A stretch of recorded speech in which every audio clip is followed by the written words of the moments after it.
Hello, this is doctor Danish. Welcome to NFA classes. आज का जो हमारा वीडियो लेक्चर है ये गॉस लॉ पे है।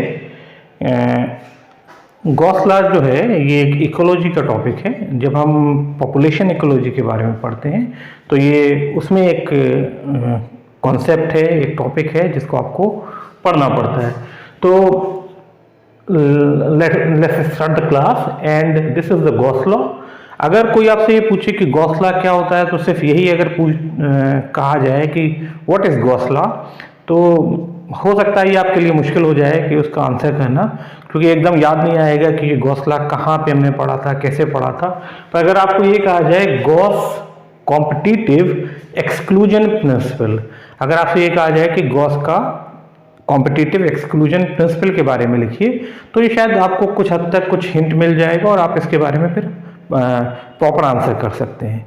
ओके, तो दरअसल ये जो गॉस लॉ है ये इंटरस्पेसिफिक इंटरेक्शंस जो होते हैं, है ना, किसी भी इकोसिस्टम में जो दो पॉपुलेशंस होती हैं वो कैसे इंटरेक्ट करती हैं उसके बारे में है।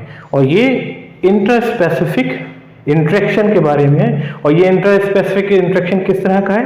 कंपटीशन। ठीक है, इसमें दो पर्टिकुलर स्पीसीज जो होती हैं, दो डिफरेंट पॉपुलेशंस की जो स्पीसीज होती हैं वो आपस में कॉम्पिटिट करती हैं। Both the species get harmed. और इसमें इस तरह का जो कंपटीशन होता है इसमें दोनों को ही नुकसान होता है। पर जो सुपीरियर वन होती है वो जो होती है वो इन्फीरियर स्पीसीज को एलिमिनेट भी कर सकती है, रिमूव कर सकती है या उसको भगा सकती है वहां से। ठीक है, और इस तरह से सुपीरियर स्पीसीज जो है वो बची रह जाएगी और जो इन्फीरियर स्पीसीज है वो या तो वो रिमूव हो जाएगी, खत्म हो जाएगी वहां से, या वो ड्रिवन अवे दूर चली जाएगी। ठीक है, तो सबसे पहले मैं आपको समझाता हूँ ये है क्या। इसमें इन्होंने कहा है कि no two species can occupy the same niche at the same time, कि कोई भी दो स्पीसीज, ठीक है, एक पर्टिकुलर टाइम पे एक सेम निच को, मतलब एक ही निच को ऑक्युपाई नहीं कर सकती। इफ दे डू सो, अगर ये ऐसा करती हैं तो one species would die or driven away. तो इसमें से जो एक स्पीसीज है वो मर जाएगी या फिर वो दूर चली जाएगी। और ये कौन सी स्पीसीज होगी? ये इन्फीरियर स्पीसीज होगी। ठीक है, और जो सुपीरियर स्पीसीज होगी वो वहां बनी रहेगी और वो उस कंपटीशन में एक तरह से उस जो कंपटीशन चल रहा होगा दोनों स्पीसीज के बीच में फॉर द सेम निच, तो वो जो है उसमें जीत जाएगी। ठीक है, तो आप ये भी कह सकते हैं कि गॉस लॉ को हम इस तरह से भी समझा सकते हैं कि no two closely related species cannot compete for the same resource, okay, for indefinite period. तो किसी एक रिसोर्स के लिए कोई दो क्लोजली रिलेटेड स्पीसीज हैं और वो कॉम्पिटिट कर रही हैं, तो वो इनडेफिनिट पीरियड के लिए ऐसा नहीं कर सकती। ठीक है, होगा क्या उनमें से? फिर यही होगा कि जो सुपीरियर वन है वो तो वहां पे बनी रहेगी और जो इन्फीरियर वन है वो या तो मर जाएगी, वो स्पीसीज वहां से रिमूव हो जाएगी, या फिर वो ड्रिवन अवे दूर चली जाएगी। ठीक है, तो इसमें यही है कि, और इसका जो एग्जाम्पल है वो है abandon tortoise eight Galapagos island. दरअसल गैलापागोस आइलैंड वो है जहाँ पे डार्विन जो अपने 5 साल की वॉयज पे गए थे, एक समुद्री यात्रा पे गए थे, तो वहाँ पे वो गैलापागोस आइलैंड पे जाते हैं और वहाँ पे उन्होंने बहुत सी चीज़ों की स्टडी की। डार्विन फिंचेस जो नाम दिया जाता है वो वहाँ की बर्ड्स हैं जिनकी डार्विन ने स्टडी की, और वहाँ पे उन्होंने जो टॉर्टवाइज को देखा तो उसे हम गैलापागोस टॉर्टवाइज भी कह देते हैं, और इसका सही नाम है abandon tortoise eight Galapagos island.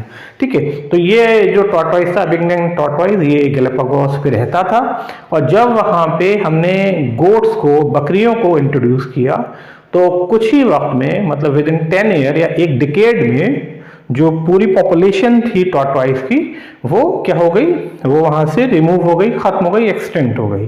ठीक है, तो इसका मतलब क्या हुआ कि जब गोट को हमने इंट्रोड्यूस किया गैलापागोस आइलैंड पे, तो वहां पे कंपटीशन शुरू हुआ और उस कंपटीशन में जो टॉर्टवाइज थे वो इन्फीरियर स्पीसीज बन गए और वो कम्पीट नहीं कर पाए और वहां से रिमूव हो गए और गोट वहां पे बनी रही। ठीक है, तो ये एक एग्जाम्पल है गॉस लॉ का।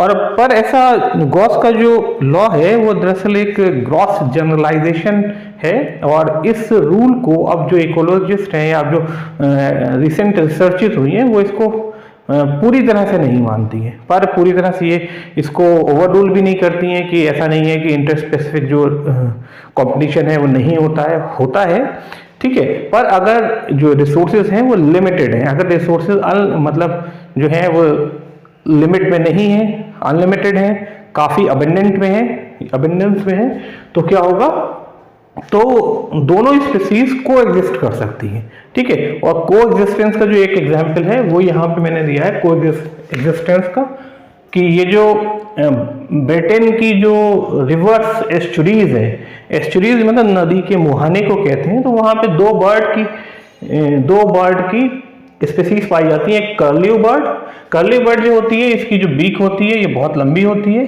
ठीक है। और जो आपकी रिंग्ड प्लोवर्स हैं ये छोटी स्मॉल बीक्ड होते हैं।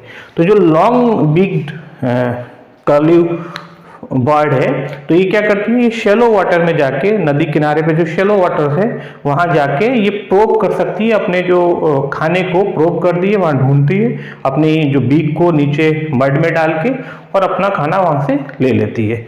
जबकि जो रिंग प्लोवर वो है, इनकी बीक जो है वो स्मॉल है, तो ये शोर पे ही रहती हैं, किनारे पे ही रहती हैं, और वहाँ पे ये जो भी अवेलेबल फूड है, जो कीड़े हैं, जो छोटे छोटे कैटरपिलर्स हैं, उनको खा के फीड करती हैं अपने आप को, ठीक है। तो ये था गॉस का कॉम्पिटिटिव एक्सक्लूजन प्रिंसिपल। तो आई होप कि आपको कुछ समझ में आ गया होगा। अगली बार मैं आपको लिए एक एलम्स रूल्स पे एक वीडियो लेके आऊँगा। जब तक के लिए गुड बाय।